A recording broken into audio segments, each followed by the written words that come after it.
I'm not gonna do that. Rolling. Are you really rolling? Yeah, we're really rolling. Oh, all right, hold on. I wasn't ready. Still rolling. Stop. You're gonna have to say take or something like that. 1, 2, 3. Take. Are you still really rolling? Yeah, I really am. Okay. Nechgu. Wasa iyatee. Welcome. How are you doing? Any of you that watches Danny Collins Lithics and Leather have heard the Wasa iyatee many of times. Means how are you? And Nechgu is welcome, and that is in Tlingit. So let's get started with the rock tumbling video. So first we're going to talk about the tumbler that I use, and it ended up being my preference. This is the Reble17. I got R1 on there because I use this for stage 1 only. Got my matching lid that has the R1 so I don't mix them up, because I run one that's stage 1, run one that's stage 2, have a stage 3, stage 4, etc. When I get to the later stages, because right now currently in stage 1 and stage 2, those are running in the Rebels. I prefer the Reble17. I think it was 15 pounds, 17 pounds, somewhere in there that it holds, that the maximum it can hold. I've never been able to get even close to that. I probably roughly get about 8 pounds when it's about 2/3 of the way full, which is the recommended. And it's got this nice octagon shape. It rolls and the rocks tumble with it without collapsing on each other. And so I've just found that it does a really nice job, and I prefer it. I've tried some other ones and they didn't work out so well. And then when we get to the polishing stages and pre-polishing stages, you'll see my tumbler preference when we get to those stages. All right, so that kind of explains which tumbler I use, and now we will talk about the rocks that I'm going to be doing. And I will tell you, I don't weigh anymore after doing quite a few batches of these. It ends up being anywhere from 7 to 8 pounds when it's at recommended max capacity. So I just go with 8 pounds as far as what I have in there. Initially, I did take time measuring it before stage 1, after stage 1, and so on, to keep track of how much polish to add, which is recommended 2 tablespoons per pound in the round tumbler, which is what this one is. So I've got some polished rocks here that we just recently finished up, and these are some Crowley's Ridge agate, and I picked these ones because you can see this one here, the one that has the little bit of red to it, so it means it went through some heat. I was told, I don't know for sure, I wasn't there, but was told that it gets the reddish color when it has heat to it. And then this one looks like it has maybe some crystal stuck in there still, and so I thought that was a good example. Really like that one, how that one came out. And then this is another one that I just like the way it looked. And it has some of this white on there that you'll see on some of the rocks as we're putting in. It just kind of stayed with it through all of the stages. So I like the way that looked. And we did do some heat treating on some Crowley's Ridge agate. So this is the heat treated one that we did. As you can see, it did come reddish, so we did go with that. And then this is the untreated one. And what we did is we ran this up to 450 degrees, 200 degrees for 24 hours, and then cranked it up about 50 degrees an hour until we got to 450, and we let it soak at that at about, it must have been 8 or 10 hours, something like that. And it did turn, I'm not sure how well the color will show up on this, but it turned very, it got a lot of red and different colors in it. And then I was going to point out over here, I kept some of them out where some went through the heating process and they got a very rich red color but still had some of the lighter color. I don't know if that's you know, why it stays like that. Some of them, when I was looking at it, it looked like it had some crystal in it, and so it stayed that way.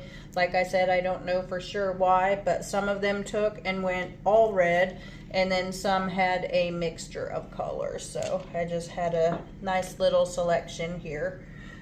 Like I like this one. When it's done, it looks like it's gonna have various colors in it, and like I said, I don't know why some went all red, some didn't. Obviously the difference in the properties of the rock. It looks like that one's got some real nice banding in it. And then like here's this one here. I just like the way that one looked with the bubbles on it, and it did get bits of red in it, but for the most part it stayed its color. And then I had another piece over here. I thought I had it set aside, but I don't. But I just chose some pieces that I thought were good, so we're going to throw that in there. And then we're also going to throw in some of this glacial till rock that my rock buddy, who I haven't met in person yet, but his name is Mike, he sent some to me, so we're getting a batch ready. So Mike, there'll be some of that unheat treated and some of the heat treated Crowleys in there for you, along with some other ones that we'll be sending. But I'm going to put some of those in there. I already do have some of these that are just about done in their final polishing stage of the glacial till rock that he sent. That's looking good. I always try to throw some mookite in there because I just love all the colors and the variances in the mookite. So I grabbed a couple pieces of that to throw in there. That little piece of core right there is going to stay white, and it always adds a nice touch to the polished rocks. Here we have some end cuts of various rocks. Danny can tell you what they are if he wants to. So we got some alabates in here, and there's some Buffalo River. There's some Brazilian agate and some Flint River, and these slab cuts pieces, they polish up and they look really nice when they're done. But this is a piece of Buffalo River, and this multicolored Buffalo River. It really looks cool when it's all done and tumbled. And there's a couple pieces. There's a piece of painted buffalo in here somewhere too, but we won't dig for that right now. But let's see some of those. Here's pieces. some of the polished end pieces that went in. Yeah, there's some trimmed slab pieces right there. You can see this the Buffalo River. I just love that stuff. It's just beautiful. Whether or not you're napping into an arrowhead or tumbling it or whatever, it's just pretty rock. And of course some mookite. We got some mookite here and Brazilian agate, which is just beautiful. There's an arrowhead still in that one. Here's some mookite right here. I know you're probably thinking, no, there's an arrowhead in that too. It's not. It's junk. It's got all this. You kind of see that one shimmer right there. That stuff runs all through the stone, and it just falls apart. So, but it does polish nice. So, anyways, some more mookite. So yeah, your slab cuts like that and pieces like that they're fantastic for tumbling.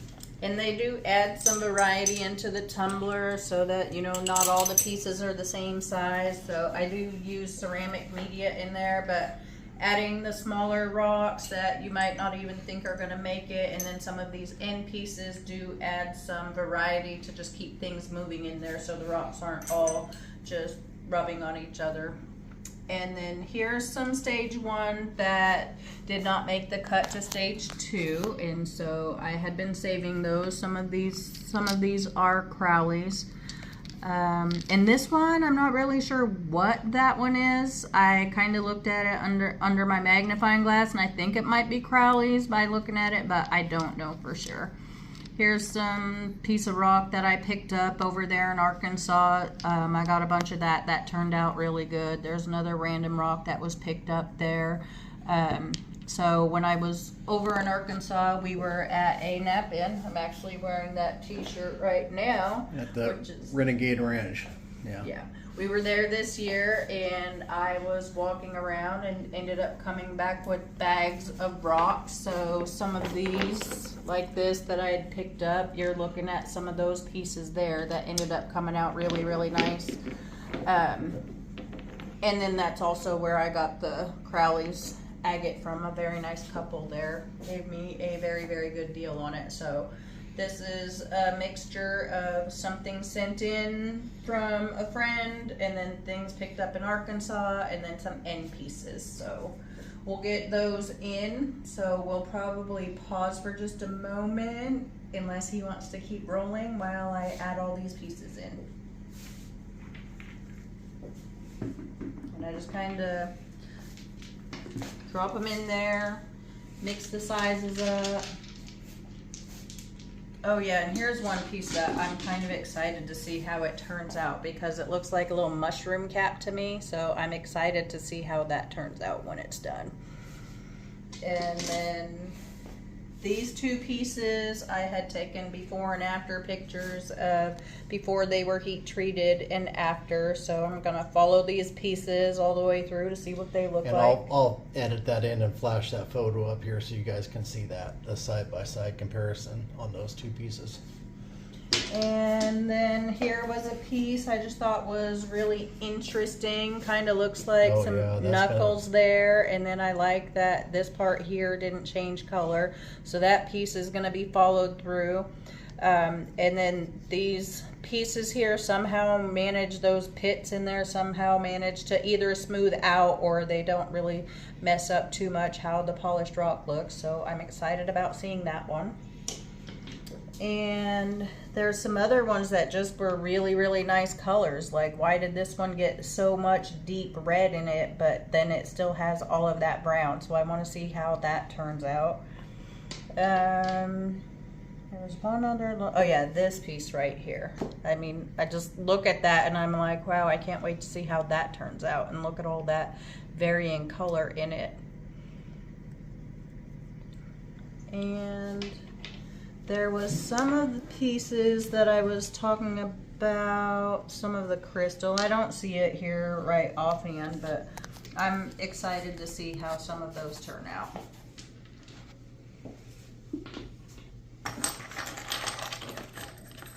And then, like I said, I go till it's about 2/3 full.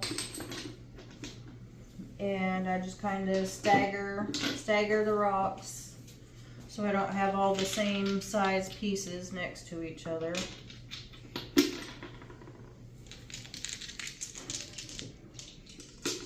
Oh, and this right here was one of my just random rocks picked up out of a river somewhere. I've been to so many rivers lately, I can't even tell you where it came from.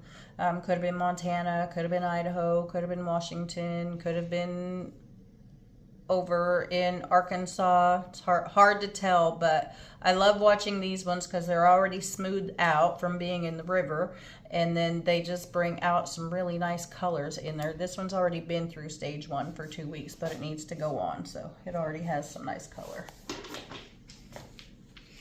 Now, how long does stage 1 typically take?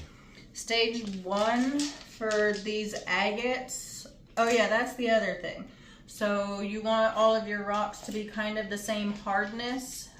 From doing this now for a little while, I've kind of figured out which rocks go well together. And I do believe the mookite is a little bit softer on the Mohs hardness scale. If you look up Mohs hardness scale online, you can find how to test the different hardnesses of rocks, so you know you're putting the same hardness in the same batches. But the mookite, just because I always try to sneak a couple pieces in, it does seem to hold up well with the agates, which are a little bit harder than them. So I just keep going with it. Like, it's, I believe the mookite is 6.5. The Buffalo River does pretty well too, right? Yeah, the Buffalo River does well. Yes, if you're buying boxes of Buffalo River and you're percussion napping and you're all your pieces left over, then you should try giving those a shot tumbling, because you can make use of pretty much all your rock, and it comes out really. It's one of my favorites tumbled. It really is. They got a lot of character to it. I did find out kind of the hard way, you know, rushing things, wanting to hurry up and go through, want to see what these rocks look like when they're done, because I've seen pictures of people's rocks when they're done, and patience is key, because I used to try to rush each stage through in like a week, but I finally learned a little bit of patience between being married, horses, and rocks. It's taken me over 50 years, but I'm finally learning some patience. And so it's about 2 weeks for stage 1. Sometimes rocks get left over, so they go in for another 2 weeks. And then stage 2 is 2 weeks. Stage 3, which is a pre-polish, I move over to the vibratory.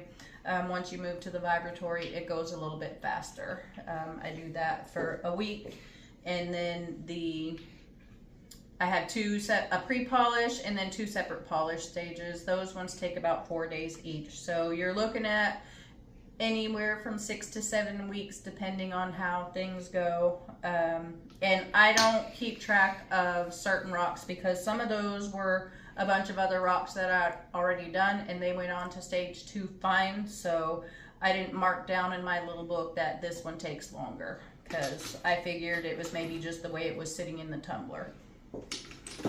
And I don't think these are all going to fit in there. Can we run these two? Here's that piece of painted I was telling you about, painted, and then there's a piece of Keokuk. You guys will love how this Keokuk comes out. It's actually pretty nice too. I like the Keokuk as well. Yeah. And they go, and then sometimes after I get water in, and this is with all the stages, for me, I usually go to my knuckle right here, and then I go down. And that's about where my rocks go to. It seems to work for me, so that's what I go with. I'd say that's about 2/3 or just a hair more maybe. I think I average between 2/3 and 3/4, but like I said, it's working for me. So you're gonna read everything you want to read on a bunch of different people's things, and at the end of it, you just find out what works for you and go with it until it doesn't. So I have stage 1 grit here. I've already measured it out. Like I said, I usually get about 18 pounds, so this is 8 pounds. So this is 16 tablespoons here already measured out. I got this handy little container that I ordered. I want to say it's a 5-pound tub. You can get that Amazon, Walmart, direct from manufacturer, just kind of wherever. I've used a bunch of different grits, and I finally gone to one that's convenient, a little bit cheaper, and it works for me. And where do you get that one from? That one is available actually both through Amazon and Walmart, so that's where I found it. I didn't see that one direct from anything. When I'm shopping on any of those e-commerce platforms, you know, I just kind of shop around, and sometimes it's cheaper to go direct to the manufacturer, and sometimes it's not. And then the water goes to just above the rocks, and it takes about these 2 containers that I have here. I was hoping I was going to have a little bit of room and throw in some of them random rocks that I picked up, but they'll just have to wait for another batch. Now she has 2 of these Reble17 tumblers running all the time, and then she has 2 vibratories that are running pretty much all the time also. So she has a regular assembly line going. And there's not quite enough water, because you want the water just up to the rock, so I'm going to go add just a little bit more in here. And we're back. And initially when I first started too, I was like, well, I want that water to be a little more. I want everything to be touching. I want to make sure everything gets grit. But the way it actually works is when it's rolling, it's all going to get it. So you definitely don't want to add too much water, because you don't want things sloshing around and just slamming into each other unnecessarily. And as you see, as I shake it, then there's enough water. And you don't want to add too much grit either, because when I was adding, because, you know, again, some is good, more is better. I was adding the grit, and it was getting kind of like cemented in at the bottom, and so some rocks weren't even tumbling at all. One of the other nice things about these Reble tumblers is that all the parts are replaceable. You can get new drums, you can get new drum liners, new lids, new bolts, new motors, you can get new bearings, belts. If you do order them, make sure you get a couple extra belts because they don't last forever. Ours run non-stop, and I'm not sure how long they last, but what, a month or two or something? Yeah, they at least last a couple of months, and then the manufacturer, I go direct to them to order any replacement parts on these and the vibratory. It's just easier to go through them than to go through a third-party seller, because if there's any issues, you're talking directly to the manufacturer. I did go from a third-party seller and had issues, and they're like, well, we need to talk to the manufacturer. So I didn't hear anything back from them, contacted the manufacturer directly. Actually had an issue with both of the tumblers that I had. Part of that could have been just, you know, I don't know. I don't really know what it was, but they were both really, really good. Both manufacturers were really good. When I contacted them directly, said, hey, I bought this, had this issue. Within 24 hours, at different times, of course, they had emailed me and said replacement parts are on the way. So rather than going through a third party and having them be your third person conversation, I recommend going direct to the manufacturer. You also have this nifty little wrench here. Yeah, that, I debated buying that because it was about $20. Finally broke down and went ahead and bought it when I was getting some replacement parts. And these tumblers are, in my opinion, for what you're getting, they're pretty reasonable. I think they're about, what, $220, $225, something like that? I don't remember. I don't think they're quite that much. Maybe they're not that high, but yeah, they're something like that. They're a couple $100, but they're really nice. Really nice. And I did get sidetracked. I was saying that on the belts, the manufacturer has revamped it, and so they're lasting longer. I'm still using up the belts that I initially got, and they're not lasting as long, but we had got the second tumbler, which is what I run stage 2 in, and that one's been running since we've had it, and I haven't had to replace a belt at all. And I did order like a 5-pack of replacement belts from them after they redid them, and they're definitely better quality. So they were aware of the issues with it. So, but I still recommend having spare parts on hand, because if you lose anything, if you lose one of these, your belt breaks, then you're just kind of out until you have it. So these little parts, I recommend having spares on hand.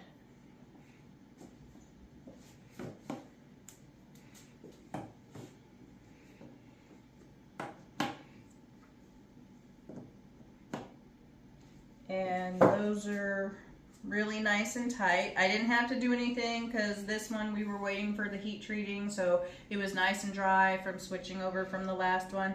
But you want to make sure the rubber that is touching each other, you want to make sure that's nice and clean, nice and dry. You don't want to have water on the sides. Just make sure everything's good and dry, because if you have water trapped in there, which it does get trapped in that rubber, when you start the tumbler going, then you have water dripping out and getting everywhere. And then if it's not nice and dry, or you have any grit or anything between the rubber, then that can cause leaks too. Okay, and then when we'll go over this when we come to stage 2, but in between each one of those, what, six runs, is that what it is?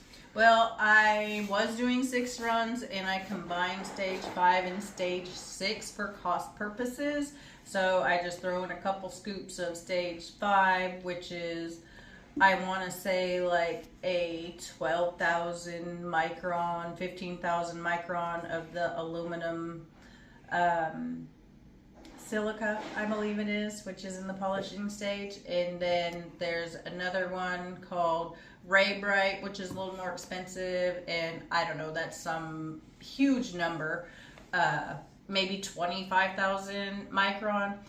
And the initial, when you order a kit and you get your 4 polishing stages, that number 4 polish is like 4,000. And I just actually call that a another pre-polished stage, and then so that's stage 4. And I run my 4 and 5 for cost purposes, because 1 pound of the Reble probably cost as much as 5 pounds of the stage 5 that I use. So I just throw in a few tablespoons. And of in that. between each stage is a washing, Yes. correct? So Yes. and I'm not sure if we'll show that, but we will talk about that. But it's Yeah. basically some, wash all the rock, take them out of that stage you're coming out of, you wash them all off, with strainer and all that. You put them back in there with some Dawn dish soap and borax, and then that runs overnight. Overnight. And then you rinse that out, and then you're ready to go to your next stage. And that no. Sorry. I actually run it overnight, and then I drain it, rinse it, and then I throw it in again for a couple more hours. Okay, so there's actually 2 cleanings. The cleaning part in between, she's found, is very, very important, because you want to make sure you get rid of every bit of the grit from the prior stage, so that you're not carrying any of that over. And it's important, otherwise you won't quite get the high gloss that you want on them.